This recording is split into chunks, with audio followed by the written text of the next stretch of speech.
असम की एक रुकन पार्लियामेंट संसद गौरव गोगोई साहब ने मुसलमानों के साथ कितना नाइंसाफी की। मैं सबसे पहले मैं आप लोगों को एक लेटर दिखाना चाहता हूँ। ये जो लेटर है ये गौरव गोगोई साहब ने 2023 में 27 फरवरी में लिखा था। सबसे पहले मैं उनको क्वेश्चन करना चाहता हूँ। असम की 1 करोड़ मुसलमानों की जानिब से मैं आपको सवाल करना चाहता हूँ। आप जब कोलियाबर से संसद था, मुसलमानों ने आपको वोट नहीं डाला। ढींग, सामुगरी, रुपरीहाट, बट्टरद्वार हजारों लाखों मुसलमानों ने आपको अनकंडीशनली वोट डाला। इस पर आपका क्या राय है?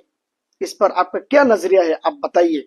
दूसरी सवाल, आपको तो अच्छी तरह से मालूम है डिटेंशन कैंप और डी वोटर जैसे इल्जाम, 2 इल्जाम मुसलमानों पर लगाई गई, ये जो अनमोल तोहफे है किसने दिया गया?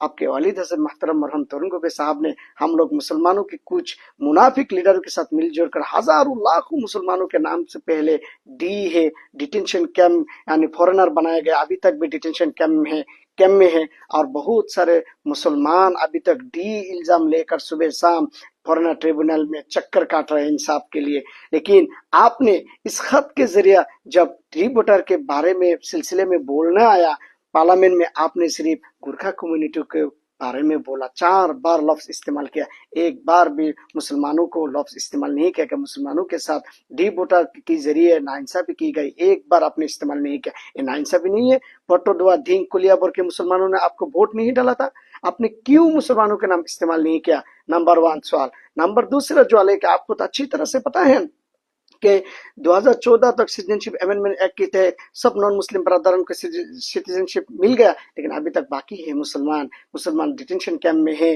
डी वोटर के चक्कर में बहुत अभी तक इंसाफ के लिए पुकार रहा है सुबह शाम। आपने एक बार खत भी नहीं लिखा, लेक्चर भी नहीं दिया, सिर्फ गुरखा कम्युनिटी के बारे में लिखा, उस पर कोई एतराज नहीं है, लेकिन आपने मुसलमानों के लिए एक बार भी लिखा नहीं। आपको तो अच्छी तरह से पता है कि आपके वालिद हजरत जब 2001 से लेकर 2016 तक चीफ मिनिस्टर था, हजारों लाखों मुसलमानों को डी लगाए गए थे। याद रखे गौरव गोगोई साहब, इस सब के सवाल की जवाब आपको तो देना पड़ेगा। आज ना तो कल, कल ना हो तो परसों, अगर ना हो तो आने वाले नस्लों ने भी ये सवाल पूछेंगे आपको और आपको जवाब देना पड़ेगा। आजकल सबको पता है असम में आपके पार्टी की वजूद ही नहीं है। क्यों? ये जो पंचायत इलेक्शन के रिजल्ट आगे से साबित हो गए, मुसलमान अकलियत के समाज के अलावा आपके पार्टी की वजूद नहीं है। मैं आपको गुजारिश करना चाहता हूँ, जब मुसलमान के समाज में आप जाएंगे वोट मांगने के लिए, आपके वालिद साहब की तस्वीर लेकर जाइए। मुसलमानों को सबको पता है कि डी वोटर और डिटेंशन कैंप जैसे अनमोल तोहफे किसने लगाए, लेकिन हम लोगों का ये उम्मीद नहीं था कि आपने नाइंसाफी करेंगे मुसलमानों से। इंसाफ की हम लोगों के उम्मीद था, लेकिन आपने बहुत नाइंसाफी की। मुसलमानों ने वोट डाला, लेकिन मुसलमानों के खिलाफ आपने इस्तेमाल किया।